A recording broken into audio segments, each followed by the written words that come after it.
In the autumn of 1963, at the Earl's Court Motor Show, Rover caused a surprise by presenting its new P6 sedan. For the Solihull brand, this is a true revolution. Innovations, but also qualities that will allow this English car to be awarded the first European Car of the Year trophy in 1964. Until that famous P6, even though Rover had invented a machine like the Land in 1948, a model, if ever there was one, that would become legendary. For the rest, the English manufacturer had built its image on solid, comfortable, discreet, but very classic sedans, which appealed to a very conservative bourgeois clientele. Furthermore, in the early 1960s, the P4s on the road since 1949, in their various versions like the 60, 75, 90, or even the 100, were starting to look seriously dated. The P5 models, which appeared in 1958, were more luxurious, capable of competing with the likes of Armstrong's Siddeley or even certain Jaguars. But here too, we are dealing with a model whose lines and chassis were far from being at the cutting edge. On the other hand, we must remember that Rover had talented young engineers, some of whom had been working since the post-war period on vehicles powered by gas turbines. In partnership with British Racing Motors, Rover developed a prototype that ran outside of competition in the 1963 24 Hours of Le Mans, before officially participating in the Le Mans race in 1965, finishing in a disappointing 10th place, which would definitively bury this type of engine, at least for Rover.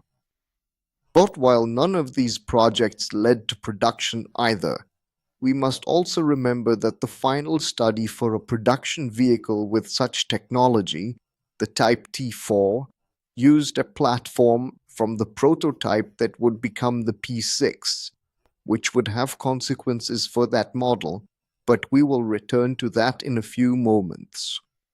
Be that as it may, this technical staff, lacking neither quality nor ingenuity, is also, in part, the same team working on the future P6. For management, this had to address a new emerging segment, particularly in Great Britain, which was not interested in mid-range vehicles like the Ford Consul, which they deemed underpowered, but which also did not want large Austin Princess or Vauxhall Cresta models, which they considered sluggish and outdated. It should be noted that Triumph's management would reach the same conclusion, leading them to produce the Triumph 2000 to 2500, which would be unveiled at the same time as the Rovers and would become their main competitors on British soil.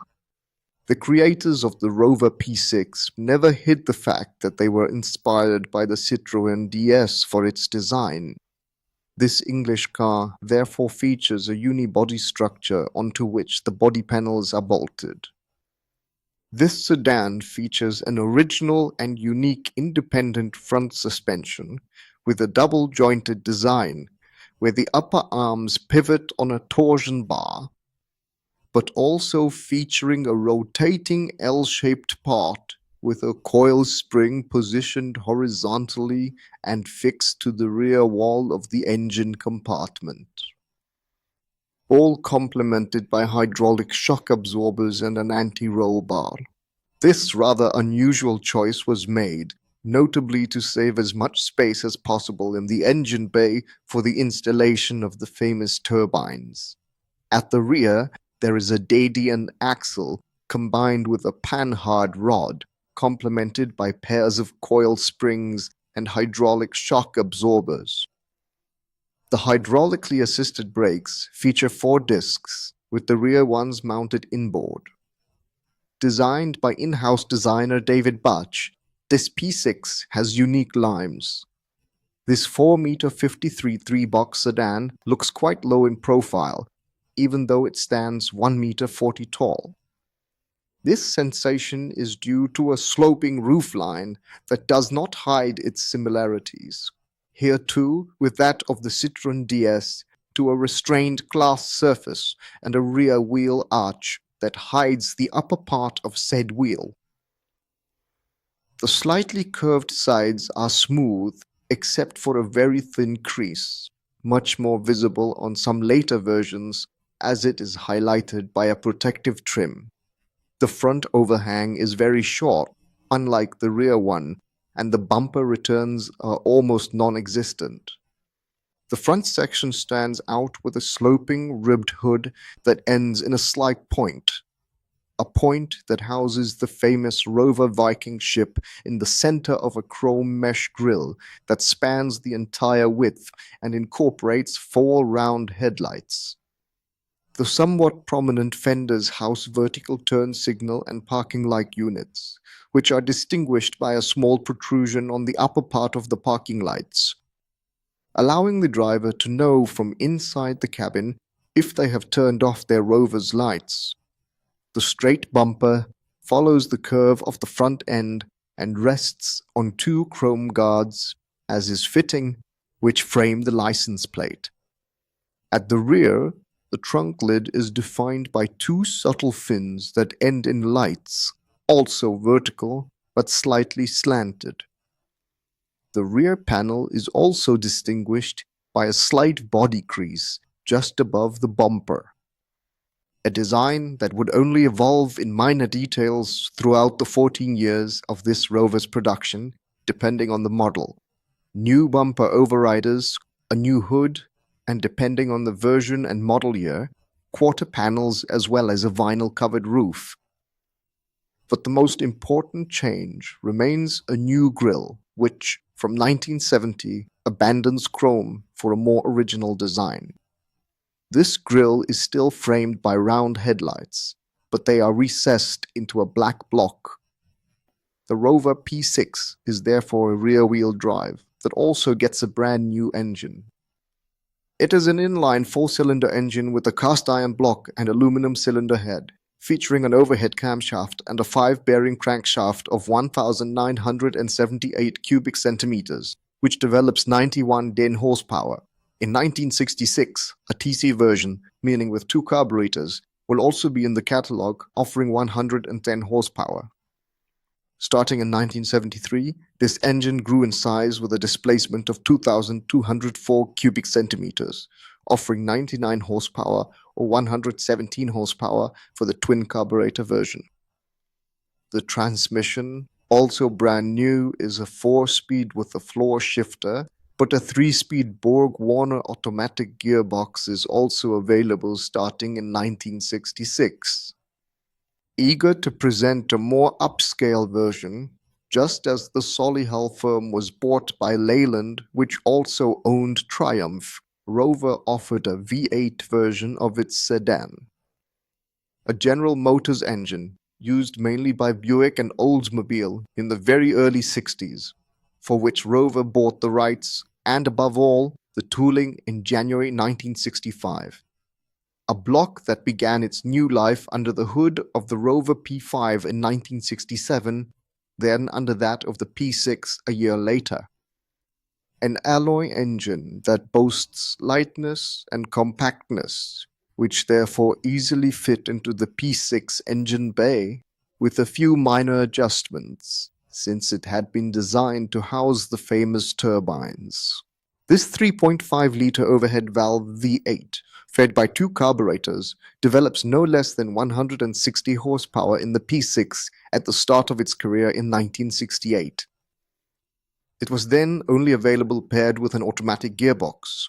In 1971, Rover offered an S version, synonymous with a manual transmission, which was marketed alongside the automatic version. Power dropped slightly to 150 and 146 horsepower respectively.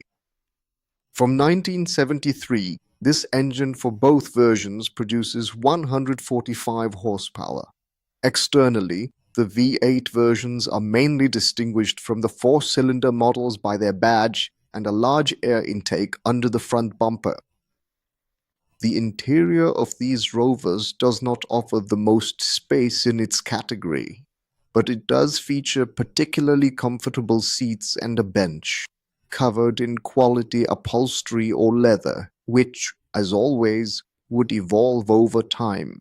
An interior that, depending on the model year, also features wood trim and equipment on par with its competitors. However, because the spare wheel is stored either vertically or flat in the trunk, its capacity does not exceed 330 cubic decimeters. To make up for this drawback, Rover would later offer, as an option, the installation of the spare wheel protected by a cover on the rear deck. The driver of a Rover P6 slips behind a thin-rimmed steering wheel and faces a dashboard padded for safety reasons, which is not exactly the most conventional either. Structured in two levels, it features a rectangular instrument cluster housing a horizontal speedometer accompanied by a fuel gauge and an engine temperature indicator, and depending on the version, a round clock extending from it, which also looks somewhat added on.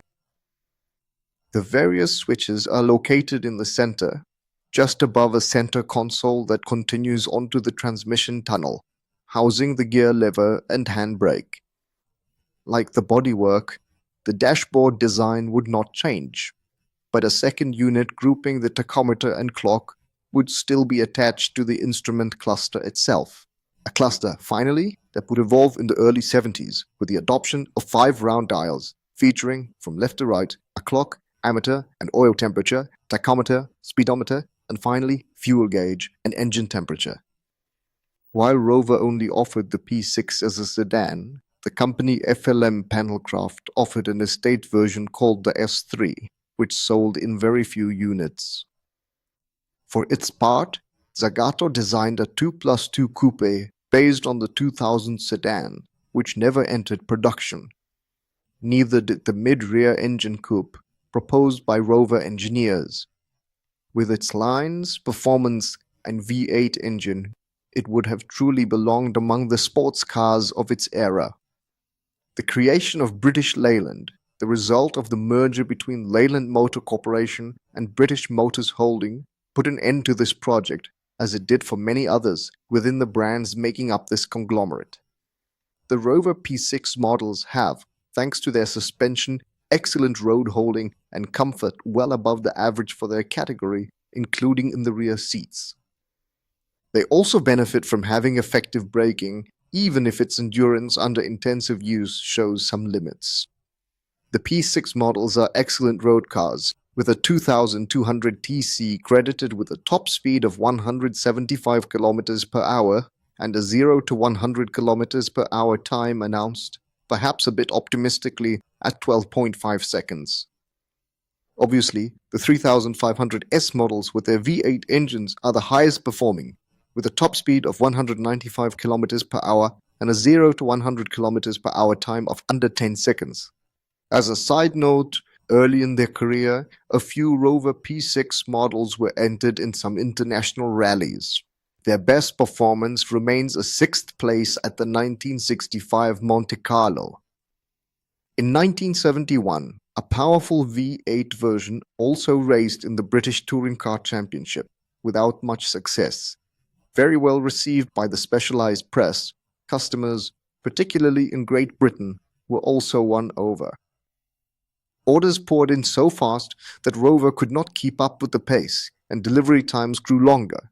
Another remarkable fact is that 1972 remains the year when the most P6 models were sold, 9 years after its introduction. In total, Rover produced some 325,000 units of the P6, including nearly 80,000 V8 versions. On the other hand, American customers shunned this British car, which, in the V8 version, sported a somewhat strange hood for the United States.